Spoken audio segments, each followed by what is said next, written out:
नरेश मीणा का यह photo social media पर जबरदस्त तरीके से वायरल हो रहा है। नरेश मीणा भले ही चुनाव नहीं जीते हो, लेकिन नरेश मीणा दिल जीत लिए हैं।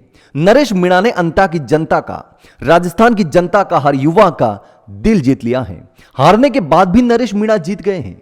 ऐसा शायद कोई कैंडिडेट नहीं होगा जो हारने के बाद इस तरीके से जीता होगा, और चुनावी मैदान में तो बिल्कुल नहीं, लेकिन नरेश मीणा ने वो कर दिखाया।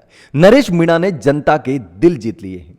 ऐसा काम किया जो शायद कोई नहीं कर सकता था, लेकिन शायद अंता की जनता को क्या मंजूर था, उन्होंने प्रमोद जैन भाया को चुना। लेकिन आखिरकार नरेश मीणा के चेहरे पर मायूसी दिखाई दी, थोड़े से उदास दिखाई दिए, लेकिन नरेश मीणा के साथ में जो भीड़ थी वो भीड़ वैसे ही भीड़ थी जैसी चुनाव से पहले हुआ करती थी। उतने ही लोग नरेश मीणा के साथ हैं जो पहले हुआ करते थे, यानी कि नरेश मीणा यहां से भले ही उतने वोट नहीं ले पाए हो जितने जीतने के लिए जरूरी हैं, लेकिन नरेश मीणा की विधानसभा ना होते हुए भी, यहां से पहली बार चुनाव लड़ने के बावजूद भी नरेश मीणा ने निर्दलीय के तौर पर इतने ज्यादा वोट हासिल किए। यह भी किसी जीत से कम नहीं है, किसी जीत से कम नहीं है। नरेश मीणा को साथ मिला हनुमान बेनीवाल का, राजेंद्र गुड़ा का, इन तमाम नेताओं का साथ मिला, और दूसरे जो जातियां हैं, दूसरे समाज हैं, उनको साधने में भी नरेश मीणा कहीं ना कहीं सफल होते दिखे। मीणा समाज के वोट नरेश मीणा को एक तरफा मिले हैं, जैसा कि विश्लेषक बता रहे हैं। इसके अलावा मुस्लिम वोट बैंक जो है उसमें 45% वोट नरेश मीणा को मिले हैं, बाकी के कांग्रेस को मिले हैं, कुछ वोट बीजेपी को भी गए होंगे, लेकिन ज्यादातर वोट इस तरफ रहते हैं। लेकिन बीजेपी का जो कोर वोट बैंक था, वो कोर वोट बैंक टूट करके प्रमोद जैन भाया की तरफ चला गया। जब नरेश मीणा और बीजेपी रैलियां कर रहे थे, तब कांग्रेस गली गली घूम करके, घर घर जाकर के वोट मांग रहे थे, और यही रणनीति कांग्रेस की काम आई। जब हम बोल रहे थे कि देखिए बड़े बड़े दिग्गज नेता हैं कैसे गली गली घूम रहे हैं, गोविंद सिंह डोटासरा, सुखजिंदर सिंह रंधावा, टीकाराम जूली, ये तमाम दिग्गज नेता किस तरीके से गली गली घूम रहे हैं, लेकिन वो गली गली उस समय घूम रहे थे और घर घर जाकर के वोट मांग रहे थे।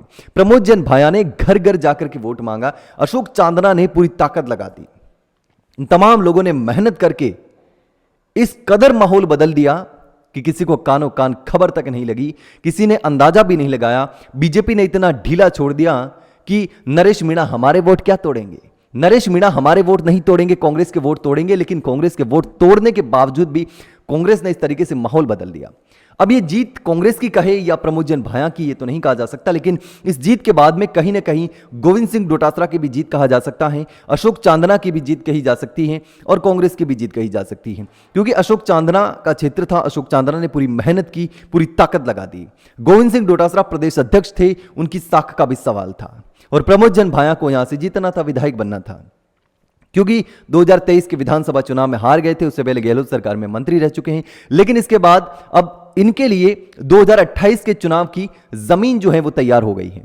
कहीं ना कहीं कांग्रेस को एक बूस्ट मिला है, एक मोटिवेशन मिला है, एक बोले की गोली मिली है ताकत की कि 2028 में हम अच्छा कर सकते हैं। बीजेपी की जो पैठ है वो जनता में टूटती जा रही है, जो मूलभूत सुविधाएं हैं वो भी भजनलाल सरकार दे नहीं पा रही है। तो ये तमाम चीजें हैं जिसको लेकर के बीजेपी से नाराजगी है। लेकिन नरेश मीणा ने सच में दिल जीत लिए, नरेश मीणा ने सभी लोगों के। नरेश मीणा की ये उदासी देख करके, नरेश मीणा को मायूस देख करके राजस्थान का हर शख्स शायद मायूस था, लेकिन अंता की जनता के मन में पता नहीं क्या चीजें थी, क्या चाहती थी जनता कि नरेश मीणा को विधायक बनने का मौका नहीं दिया। लेकिन अब नरेश मीणा ने साफ तौर पर कहा है कि 2028 में फिर से तैयार होंगे, हम हार मानने वाले नहीं हैं। चुनाव भले ही हारे हैं, लेकिन उम्मीदें नहीं टूटी हैं, हौसला नहीं टूटा है, हम लड़ेंगे और जीतेंगे। लेकिन आपको क्या लगता है, क्या कुछ होने वाला है दोस्तों, कमेंट में जरूर बताना।